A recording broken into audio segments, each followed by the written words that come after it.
ভারত বাংলাদেশ সম্পর্কের যে একটা অবনতির দিকে যাচ্ছে, এটার দায় নিবে কে? কোনো রাজনৈতিক দল নিবে নাকি কোনো ব্যক্তি নিবে? আসলে কেউ তো নিবে না, কেউ নিতে চাইবেও না।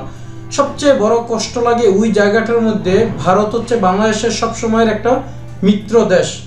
সবসময় বাংলাদেশের সুখে দুঃখে ভারত পাশে ছিল এবং কি ভারতেরও বিভিন্ন কাজে বাংলাদেশ পাশে থাকতো। কিন্তু সেই জায়গাটার মধ্যে যখন এত বড় একটা সমস্যা তৈরি হয়ে যাচ্ছে, দিনের পর দিন একটা সমস্যা তৈরি হচ্ছে এবং কি সম্পর্কটা অবনতির দিকে যাচ্ছে। আর এই সম্পর্কের জের হয়তোবা কতদিন থাকবে এটা এখনো বোঝা যাচ্ছে না। তবে আমরা সাধারণ নাগরিক হিসেবে খুবই উদ্বিগ্নের মধ্যে আছি।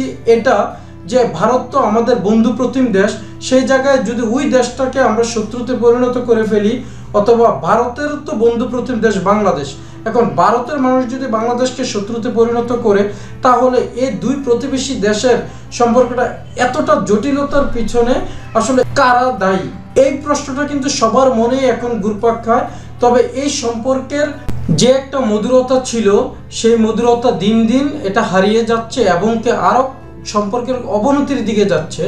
এখন মূল কথা হচ্ছে, যাদের দেখেন কিছু গোষ্ঠী এবং ব্যক্তির মাধ্যমে কিন্তু কিছু কথা এমনভাবে ছড়িয়ে যাচ্ছে যা আসলে দুই দেশের জন্যই কখনোই শুভকর নয়।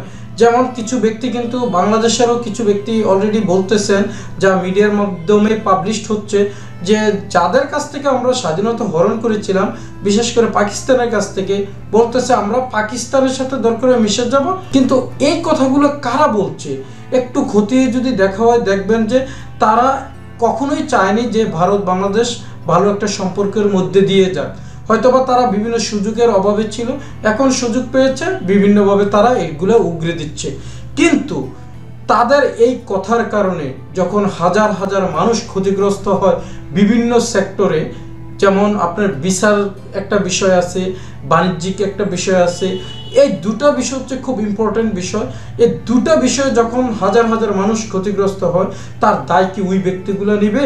আরে ভাই, পাকিস্তান থেকে তো আমরা স্বাধীনতাই অর্জন করেছিলাম। সেই পাকিস্তানের সাথে মিশেন না মিশেন বা শত্রুতে পরিণত করেন বা না করেন, এটা নিয়ে তো কেউ বলেনি কিছু। কিন্তু এখন নিজের থেকে যখন বিভিন্ন ধরনের শব্দগুলো উদ্ঘাটিত হচ্ছে এবং কি একটা গোষ্ঠী থেকে এই ধরনের শব্দগুলো আসতেছে, তাতে করে কিন্তু অনেক মানুষ এতে ক্ষতিগ্রস্ত হওয়ার সম্ভাবনা রয়েছে। যে মানুষটা ভারতে ট্রিটমেন্ট করে অভ্যস্ত হয়ে গেছে এবং কি ভারতের হসপিটালের সাথে ভালো একটা সম্পর্ক, আন্ডারস্ট্যান্ডিং ডাক্তারদের সাথেও হয়ে গিয়েছে, সেই মানুষটা যখন চিকিৎসার অভাবে বাংলাদেশে দুঃখে দুঃখে বিভিন্ন প্রবলেমগুলো ফেস করবে, এটার দায় কে নিবে? এই কষ্টগুলো কে বুক করবে? এখন একটু মানবিকতা চিন্তা করলে এগুলা কিন্তু হারে হারে টের পাওয়া যাবে যে আসলে এই জায়গাটায় যদি যারা এখন আন্দোলন, বিভিন্ন ছুতু ধরে আন্দোলন করতে চাচ্ছেন, তারা যদি ওই জায়গাটার মধ্যে হাজির হন, তখনই চিন্তা করে দেখবেন যে আসলে ওই জায়গাটা যদি আপনি হন, তখন কতটা অসহায় মনে হবে। তবে আমি এটা বলবো না, আমি কোনো রাজনীতি করি না, কোনো দলের হয়েও কোনো কথা বলি না বা কোনো গোষ্ঠীর হয়েও কথা বলি না।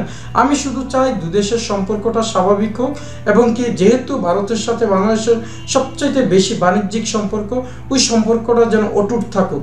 এই সম্পর্কটা অটুট থাকলে বাংলাদেশও অর্থনৈতিকভাবে অনেক সমৃদ্ধশালী হবে এবং কি ভারতের সাথে সুসম্পর্ক থাকলে বাংলাদেশ বিভিন্নভাবে উপকৃত হবে, ভারতও বাংলাদেশ থেকে বিভিন্নভাবে উপকৃত হবে। এখন দুই দেশ উইন উইন সিচুয়েশনে থাকবে। অতএব সেই জিনিসটা চিন্তা করে আমরা চাই যে এই দুই দেশের সম্পর্ক স্বাভাবিক থাকুক এবং ভালো থাকুক। ওকে বন্ধুরা, ভালো থাকবেন। পরবর্তীতে কথা হবে অন্য কোনো ভিডিওতে। আল্লাহ হাফেজ।